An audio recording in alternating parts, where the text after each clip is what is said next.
explore further I in almost gave 2020. myself a concussion by falling off the chair. What did I do for this show? So we're going to go through and do our top 10s, but before we get into it, we're going to do our opening thoughts on the year. And we're actually going to throw to Jeff first for this one. So what are your sort of opening thoughts on what your year has been like? Yeah, look, 2023, I thought, for music, I thought it was a pretty amazing year for music. I thought that, we got a lot of really great new releases from new artists and old artists. There was a lot of stuff from older artists, that have come back around and just happened to release albums and stuff. So obviously here, we try to cover as much of that as we can, but ultimately we're just a small team. And, for every band that we discover and showcase, I reckon 1,000 escape us. And we miss them, unfortunately. But then that's where our amazing audience and fans that watch the show come in. And so, look, they routinely make suggestions. And I can't tell you how many times somebody's posted something and I've written it down and checked it out and went, fuck, wow, that was great. So, for all the people that do that, yeah, thank you very much. I really appreciate it. We all do. Yep, definitely. Oh, yeah. So that's my year. Cool. No, awesome. Belle, how about you? I completely agree with everything you've just said, particularly in regards to missing so much. I'm starting off on a negative here, but look, this year I have listened to more music than I ever have in any other year in my entire life. And it's been awesome. And I've listened to music in a way that I never have before as well, like with the strict purpose of kind of analysing it and writing a review, discussing it. I haven't done that before, not in a formal sense. Yeah. So that's been, challenging at times, but really cool. But yeah, just putting together a list of all the audience choice albums that they have heard this year for a couple of hours or so. It just made me, I already knew I hadn't got to everything I wanted to, but it just, the list was enormous. And it made me a little sad, like, I thought I'd listened to heaps, but there's so much more. And, my top 10 could have well looked like completely different to what it looks like now if I had have got to, even half of what was on that list. Yep. So, but, I'm happy with, what I've heard, and it's been an awesome year.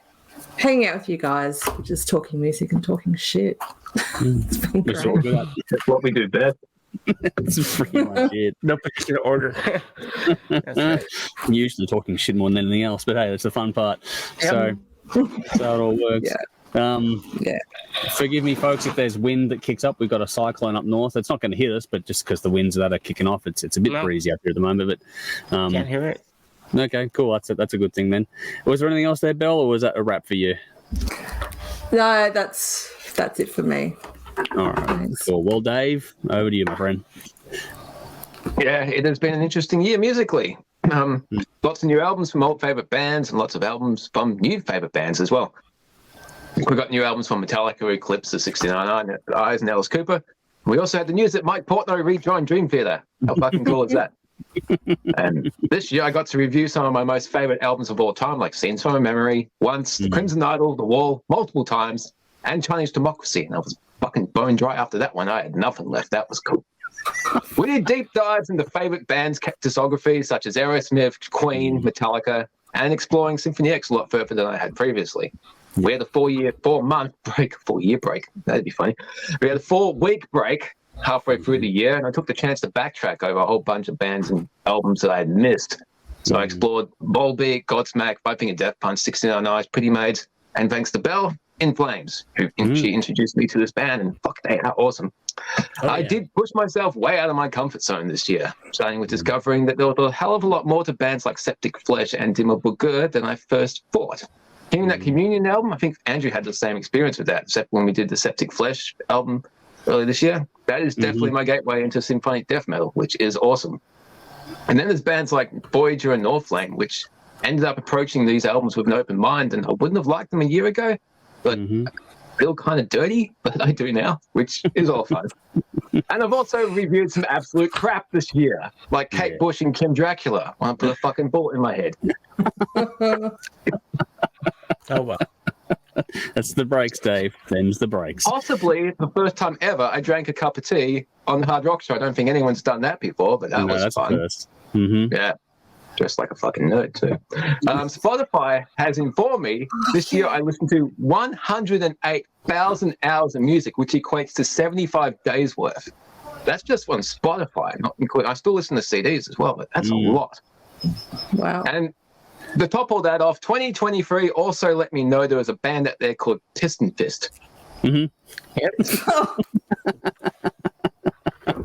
Which still makes me laugh. Going over albums and songs for this year has brought back a lot of memories putting these lists together. A lot of fun moments during the live streams, lots of where I was when I first heard these songs I'm going over.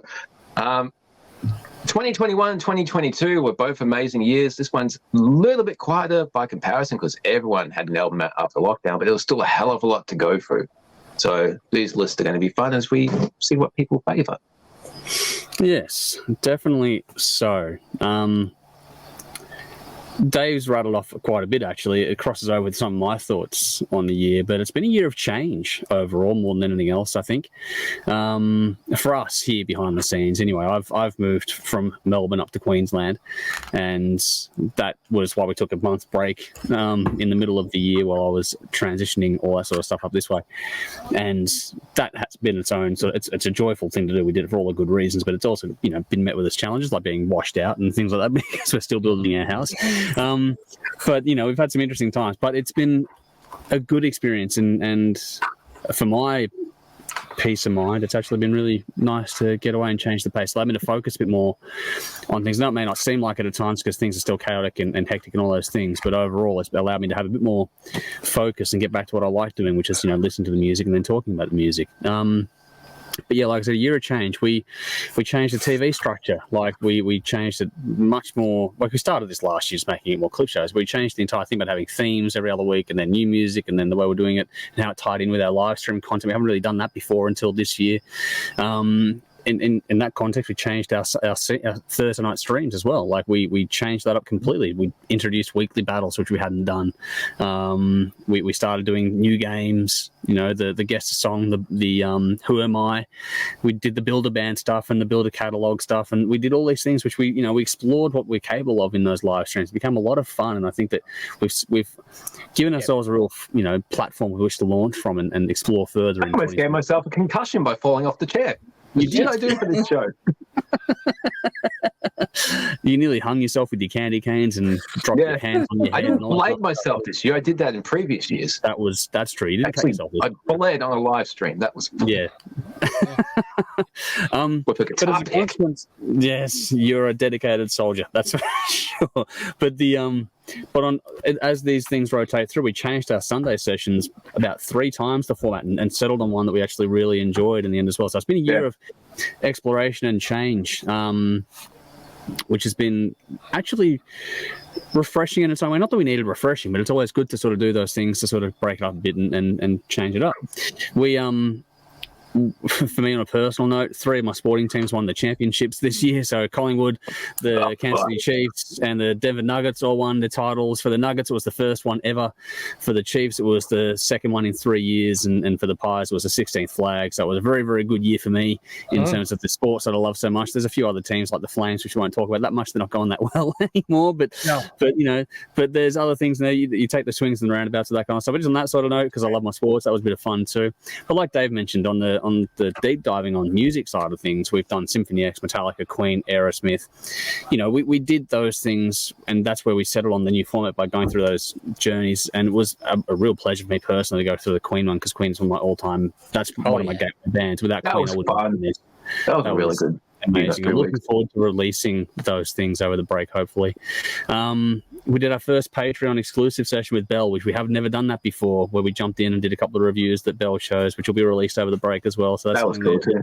That was a really cool session. So we're exploring and finding new things to do, which is fantastic. Oh, fuck! How can I forget? My daughter joined us too. Your daughter, a few times. Yeah, we got your kids involved in Queen, and you got Jay to do the Monoskin, the live stream one. Yeah, live stream and the live stream. Yeah, so we've got the next generation coming through as well. So it's been a banner year in that regard. We like I said, we changed the battle series format up on Thursday night. So we did debut albums, Nordic albums, concept albums, and Canadian albums this year. Those were the 4 little run-throughs. Yep. And I thought this was actually, going into things at the beginning of the year, I was like, this year might be a little bit quieter than other years. I was looking at, especially after the last 2 years, like Dave said, 21, 22, they were insane after the years of 2020 and that. But yeah, it turned out to be not as quiet as I thought. Maybe a touch quieter than other years, but I still think we found more than enough to make these top 10 lists. Yeah. More than a little bit challenging to go through and knock down to in the end. This was not easy. It never is every year. We'll have more to say on that, I'm sure, as we go through things, but it's never easy to do it. But we get there in the end. And these are just our top 10 completely objective individual opinions. We don't sit here as a panel and go, this is that, and the winner of this award. It's just, this is our thoughts, our objective individual points of view. We encourage any and all of you to give us your thoughts as we go through things. We're going to be tuning into this one, be it via video, audio, or whatever else have you. So please do give us your thoughts. We look forward to hearing from you what your favourites were in each of these categories as we go through things.